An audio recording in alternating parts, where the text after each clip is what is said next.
The International Rescue Committee, also known as the IRC, is a humanitarian organization that began its work in 1933. This organization is a world leader in refugee reintegration and resettlement. The IRC successfully resettles approximately 80,000 refugees each year in the United States alone. But that's not all. Even though over 50% of all refugees worldwide are resettled in the United States, the IRC also currently resettles refugees in countries such as Argentina, Australia, Brazil, Canada, Chile, Denmark, Finland, Iceland, Ireland, Italy, Japan, the Netherlands, New Zealand, Norway, Sweden, and the United Kingdom. The IRC's office in Boise resettles around 280 refugees each year, and that number continues to grow. They employ a staff of 13 full-time and part-time employees in positions that vary from caseworkers to job placement services. During the resettlement process, the IRC provides each refugee with 8 months of transitional cash assistance, food stamps, job placement services, medical insurance through Medicaid programs, and many other classes and programs to assist the refugees with adjusting to life in America. These classes range from English lessons all the way to job interview and coaching.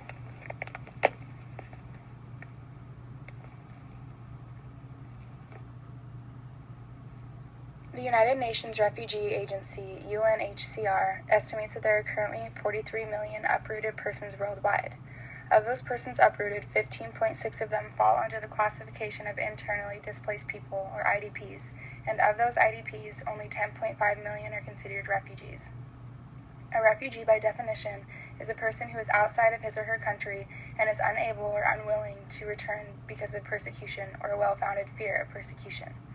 There are officially 5 types of persecution recognized by the UNHCR. They are race, religion, nationality, social group, and political opinion. There are currently 3 options for a person classified as a refugee, and they are voluntary repatriation, local integration, and third country resettlement. Because only 80,000 of 10.5 million refugees are resettled in the U.S. each year, naturally there is a massive backlog in processing applications for resettlement. The entire process is highly scrutinized, and a priority system has been established based on individual referrals, group referrals, and a family reunification. These 3 categories of displaced persons are given priority over others. Due to the very nature of being classified as refugee, many of the clients served by IRC likely suffer from post-traumatic stress disorder.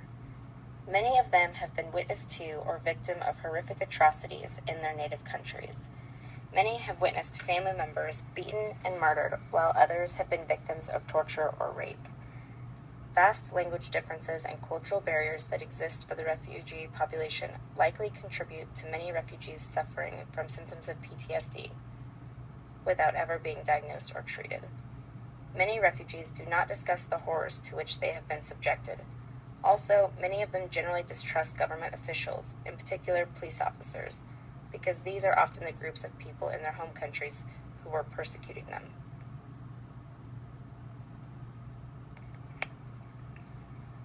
As service learning students at IRC, we participated in the monthly Check Day operations. Check Day is literally what it sounds like.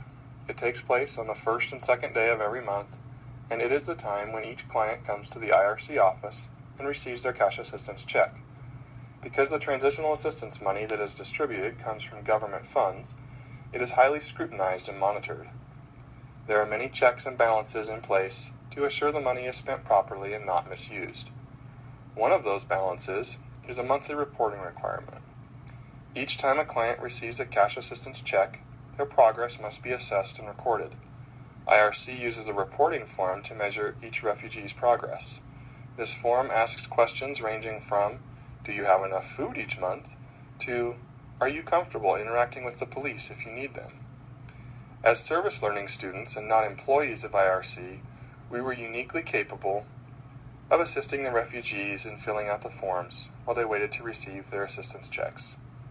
Some additional tasks that were assigned to us during check day were managing the flow of clients, handing out needed goods from the donation closet, updating client files, and providing refugee children with engaging activities to participate in while their parents waited to receive their assistance checks. One of our students even took the time to reorganize and rewrite the IRC's progress report form, making it flow much smoother. This was welcomed and greatly appreciated by the management of the IRC office. Our service learning experience at IRC was a valuable one, and we all enjoyed the opportunity to meet and interact with people from a wide variety of cultures. The experience was, at times, eye-opening for many of us, and helped to expand our knowledge of world events and cultural interactions. We will all be forever changed by our enriching service learning experience at the International Rescue Committee.